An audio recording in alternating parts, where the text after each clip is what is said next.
Bom dia a todos, meu nome é Luana Silos, eu sou estudante do terceiro ano de Engenharia Ambiental da USP de São Carlos.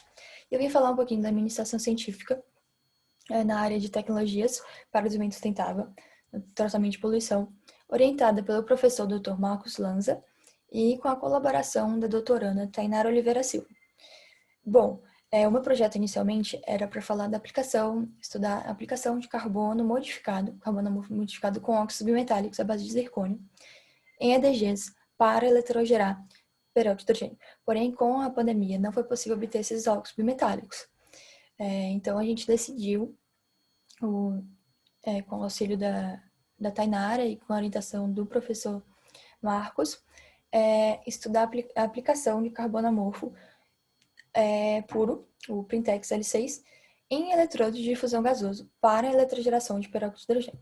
Bom, contextualizando um pouquinho, é sabido que os contaminantes, os poluentes emergentes, têm inúmeros riscos à saúde, não só à fauna em geral, mas tem várias pesquisas de riscos, potenciais riscos à saúde humana. E o que são os poluentes emergentes? Os poluentes emergentes, eles são denominados assim pois tem se observado que inúmeros poluentes, inúmeros fármacos,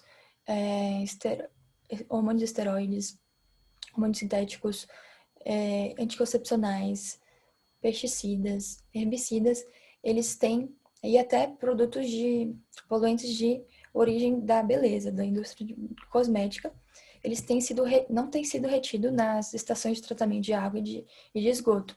Então, os processos convencionais de tratamento de água não têm sido capazes de reter ou degradar esses poluentes emergentes ou recalcitrantes. E assim, tem inúmeras pesquisas científicas que mostram os prejuízos ao meio ambiente, como a feminização de peixes. Na figura 2, eu quis ilustrar isso, que eles acabam ingerindo alguns fármacos e acabam fazendo essa mudança de sexo. E com isso, há uma necessidade urgente de tratamentos alternativos que sejam capazes de degradar esses poluentes, como os POAs, que são os processos oxidativos avançados. Esses processos, eles são principalmente conhecidos na parte quando utilizam o radical hidroxila, né, para degradar e oxidar as moléculas e assim conseguir acabar com essa contaminação dos poluentes emergentes. E dentro desse processos oxidativos avançados, tem a eletrogeração de peróxido de hidrogênio, H2O2, com esse objetivo de degradar o poluente. Por que o peróxido de hidrogênio? Porque o peróxido de hidrogênio ele consegue ativar o radical hidroxila e assim degradar as moléculas. E nessa eletrogeneração de peróxido de hidrogênio, a principal reação que é observada é a reação de redução do oxigênio. E essa reação ela pode ocorrer por duas vias, a via 4 elétrons e a via 2 elétrons. A via 4 elétrons produz a água, que não é interessante neste caso. Então, o foco desses processos oxidativos avançados com a eletrogeração de peróxido de hidrogênio é favorecer a via 2 elétrons, para assim produzir o máximo de peróxido de hidrogênio. Bom, a área eletroquímica ambiental é muito vasta, conforme eu falei, e uma parte dela se refere ao estudo assim, da produção de fato de peróxido de hidrogênio para degradar. E dentro dessa produção de peróxido de hidrogênio tem a etapa inicial, que são os materiais utilizados para produzir esse peróxido de hidrogênio.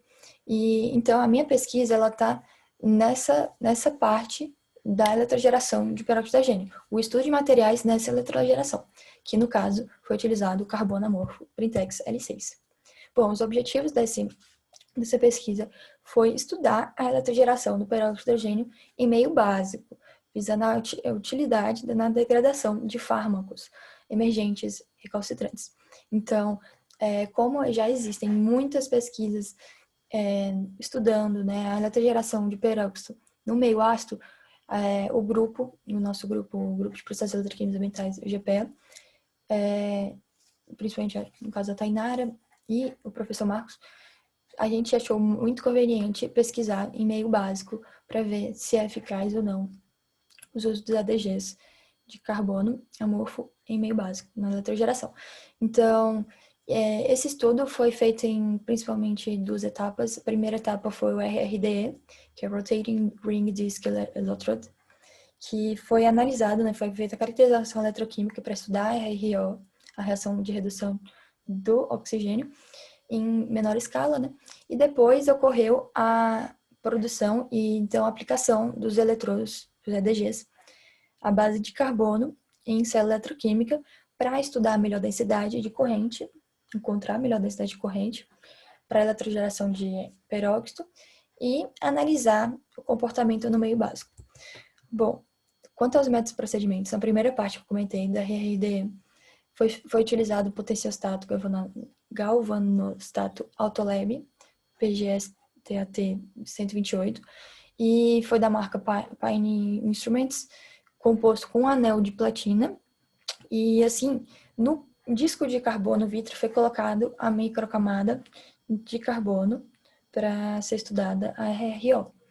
E o eletrodo de referência utilizado foi o de prata, e um contra-eletrodo também de platina foi utilizado. E aqui temos uma imagem da microcamada porosa que eu comentei, de carbono. Bom, já na segunda parte de eletrogeração, né, de H2O2 nos ADGs, na eletroquímica, primeiramente foi fabricado o eletrodo com carbono Printex L6, na proporção de 40% de PTFE, para dar a característica hidrofóbica, e foi feito isso na prensa hidráulica, na figura 6, dá para observar a prensa. E depois de fabricado, esse EDG ele foi aplicado numa célula eletroquímica. O EDG está mostrando na figura 5, no meio, e mostra todas as partes da célula eletroquímica de bancada. E foi utilizada essa célula eletroquímica com o eletrólito de suporte, o KOH, dando característica básica de pH 13 e aplicando 3 densidades de corrente, 10 mA por centímetro quadrado, 25 e 50. Bom, continuando, depois da aplicação na célula eletroquímica foram colhidas alíquotas, e assim a quantidade de peróxido de hidrogênio que foi produzida, ela foi analisada, foi, né, quantificada no caso, via detecção UV-Vis, e a partir de um complexo que foi formado com peróxido hidrogenado e a solução de molibdato que foi adicionada nas alíquotas. E as análises elas foram realizadas utilizando o espectrofotômetro e com as retiradas das alíquotas que foi comentado. E aqui na figura 7, a gente tem a imagem do potenciostato, que foi utilizado, plugado, né, junto com a célula eletroquímica de bancada. Bom, os resultados obtidos foram muito promissores, com uma geração de aproximadamente 170 miligramas por litro, aos 60 minutos da densidade de corrente 25 mA por centímetro quadrado. Essa foi a maior geração. Como você pode observar no gráfico apresentado, a linha vermelha, que foi a mais alta, foi a que teve maior geração. Então, no gráfico de tempo versus a produção de peróxido de hidrogênio, observa-se que realmente aos 60 minutos a maior geração foi de 25. Pode-se pensar inicialmente, antes de fazer a pesquisa, que a de 50 seria a melhor. Porém, neste caso, em questão, ao aumentar a corrente para 50, já tinha ocorrido a saturação, né? Já tinha atingido o platô. Então, provavelmente, o que ocorreram, essa queda, né? Que ocorreu na linha azul, né? Que é observada, da geração de peróxido de hidrogênio deve ter sido afetada pelas reações secundárias ou parasitas. Bom, como conclusão, foi observado realmente que a condição é meio alcalina na densidade de corrente 25 mA por centímetro quadrado levou a melhores resultados em relação à densidade de corrente de 10 e de 50 mA por centímetro quadrado. E também se observou, conforme falado, que em 50 mA por centímetro quadrado teve uma diminuição na concentração do peróxido, e provavelmente devido às reações secundárias do sistema, como foi comentado. E assim, observa-se que o uso de EDGs à base de carbono puro em meio básico é satisfatório para a obtenção de peróxido de hidrogênio para a degradação de poluentes emergentes. E aqui estão as fontes, referências bibliográficas. Muito obrigada. Podem perguntar qualquer coisa.